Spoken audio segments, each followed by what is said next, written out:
Қабан қырғын әңгіме. Ертай күрткесінің жағасын көтеріп, қолын жеңіне тығып қосырынып алды.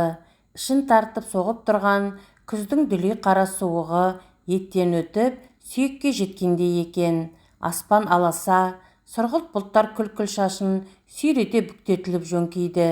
Көрші үйдің шатырынан шегесі бос шифр даңғыр етіп жерге ұшып түсті. Сұп-суық бірдеңе зуылдап келіп, көзіне тарс тиді. Алғашқы қар сатымен өрмелеп үй төбесіне шығып еді. Соғық жел өңменінен итерді. Етек жеңінен жұлқи тартып жыға жаздады. Сұрғылт дала жансыз қатып сеңіп жатыр. Көше қаңырап қалған, мал жан, қыл аяғы имеңдеген итте көрінбейді. Арса-арса тал шарбақтың тесігіне кептеліп қалған газеттің кір-кір қиындысы жел өтінде желбіреп әлсіз маңырайды.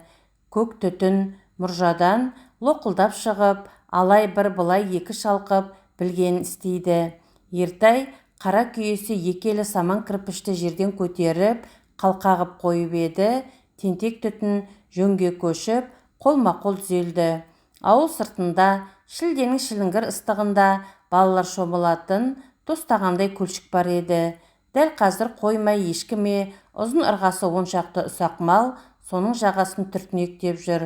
Таң атпай қу тақыр жағадан не іздейді екен деп ойлады бала, ыққа қарап, бүрсеңдей күржиіп. Әлдекім оқыс шыңғырып қалды. Адамға да малға да ұқсамайтын оқыс, ащы шыңғырыс. Ертай қалт тұра қалып құлақ тікті.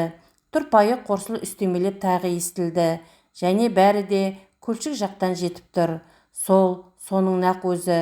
Тақыр жағада ешкіде емес, қойда емес, кәдімгі қарындары қауақтай шошқалар жайылып жүр.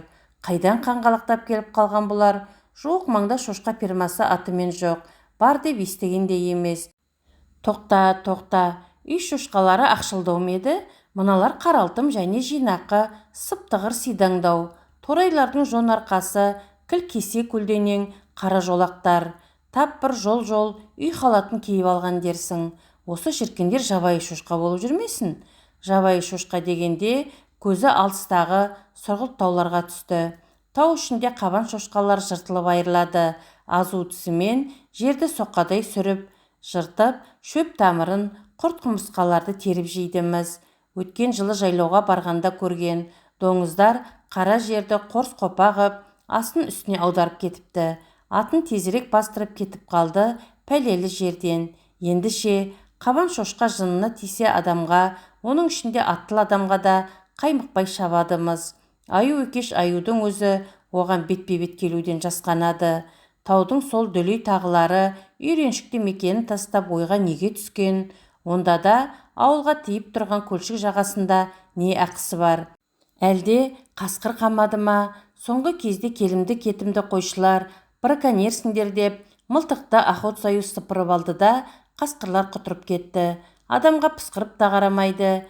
Мәселен, әнеугүні Әбілқасымның отарын жаңбыр құйып тұрған түн ішінде бет-бетіне бөліп әкетіп, қырып тастапты. Онда да жеп жартқан шамалы, ұстағанын тамақтап, әр бұтаның төбіне қылжитып кете барыпты деп жағаларын ұстап жүрген. Күндіз бағулы-қағулы, түнде күзетулі қойға шауып жүрген қасқырлар иен тегін жабайы шошқаларды аясын ба? Шошқа, қабан шошқа.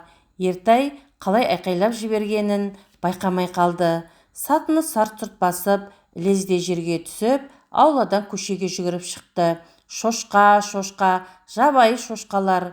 Құлақшынын бұлғап, көше бойлап жүгіріп келеді. Ауылда ең алдымен ит пен бала құтырады, жан адам жоқ дегені әншейін екен. Демде аула-ауланың қызыл-жасыл, көк биік аласа қақпалары айқара ашылып, әр жастағы балалармен түрлі-түрлі төбеттер көшеге қырып тастайтындай едіреңдеп атып шықты. Не дейді? Шошқасы нес? Әп-сәтте ауыл азан-қазан болды. 2-3 тәтей алдымен үйіне, одан мұржаға шығып кетті. 4-5 қарт алақандарын құлағына тосып, бар ынталарымен тың-тыңдайды. Дәнеңе ұғып тұрған жоқ. Төбедегілерге ұстамды үнмен: рас па келін, талпақтанау ма? Үй шошқашы емес пе? Деседі. Әлдебір іске белдерін бекем буғандай құнжын қағып көшеге шықты. Ертайдың айтқаны айдай келді. 4-5 шошқа қорқ-қорқ етіп тақырды тіміскілей искелеп жүрсе, 7-8 торай ызғырық желден қорғалап, денелерінің бауырына тығылып монтиып тұр. Көл жағасына ең алдымен қайқы құйрық, дүрегей төбеттер алқын-жұлқын шапқылап жетті. Тырнақтарымен жер сойып, қалт тұра қалды. Өйткені торайларды күргейлей қоршаған табынның ең алтында тайыншадай қабан бері шығып озық тұр. Керек қарыс қара жалы тікірейіп, екі ұртынан аппақ азу тістері сойдиып кеткен. Селт етпей, кішкене қызыл көздерін иттерден айырмай үнсіз бағады. Жақындаса болды, бірақ іреп жарып тастайды. Екі өкпелерін қолына алып, шапқылап жеткен бала шаға да табандарынан жер тартқандай тұрып қалды. Қабан шошқаға қарсы шабар күш қайда.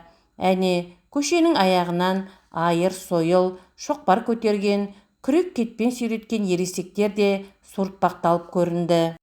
Табын ортасындағы тарғыл торайлар тоңама дір-дір етеді.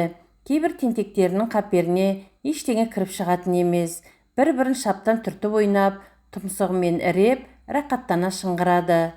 Сонымен бүкіл ауыл аймақ бір жақта, 10 шақты шошқа, торай бір жақ, аңдыса арбасып тұр. Кере қарыс қара жалды қабан, келсең кел, келмесең әй, жөніме қоя берсеңдер қайтеді. Ойнасақ та біраз жерге бардық қой дегендей, сырт көзге тым бейбіт, тым жайбарақат, әйткенмен сымға тартқандай секейіп тұрсынан бір шіреу серпін сезіледі. Жұрт демін ішіне тартып, желмен жарыса ышқынып тіл алмасады. Тау қайда, бұлар қайда, қайдан келген қаңғырып? Жонынан жарылып тұр, қабан емес, тұрған бойы аппақ маймен ет. Әй, ана біреуінің оң жақ санын қара жұлып алыпты, бейшара. Қасқыр Қасекеңнің тісі. Бәсе, әйтпесе ауыл шетіне өлсе қашып кіре ме? Қайтеміз бұларды енді, сойып жейміз бе? Қайтушек тауға қарай тырқыратып қуып тастайық. Пана ес тұтып келген екен. Жыланның да басына ақ құйып жібереді. Ауыз жиып болғанша ту сырттан, шетінен атып жығып, бауыздап аламыз деп гүрілдеді әлдекім. Жұрт жапырыла бұрылып еді, жылқышы қабден. Қос ауыз мылтығының аузын төмен қарата ұстап, талтайып тұр. Көздегенін құр жібермейтін әйгілі мерген қабден. Ана бір жылы аюды арбаңдатып жығып алған батыр қабден. Осы ауылдағы балдызы келіншек аламын деп шала бүлінгесін күзеуден бір семіз қойды ат артына өңгеріп кеше келіпті. Содан әжің-күжің әңгімені сағызша созып, түн ортасына дейін отырды. Ұйқысы қанбаған ба, екі көзі ит көрген текедейін шатынайды. Басы да сынып әкетіп барады. Доңыздың еті арам деді, бір әйел топ арасынан жылтиып. Қабден оған бар денесімен бұрылып, көзінің аласымен қарады. Арам болса қайтеді? Мына тұрған қаланың базарына апарып сатамын. Сатамын да шаш етектен пайдаға батамын. Кәне, мешайт етпей әрмен тұрыңдар. Жұрт қақ жарылып жол берді. Мылтығын сойылдайын кесе көлденең ұстаған қабден алға озды. Ел тым-тырыс, шаш етектен пайда. Осы сөз қалың елдің аузына қақпақ болды. Пайда екені рас, дірілдеген ақ майын, беселі семіз етін қаланың қан базарында пышақ үстінен бөліп әкетеді. Торайдың былқылдаған жас еті ауруға ем деседі.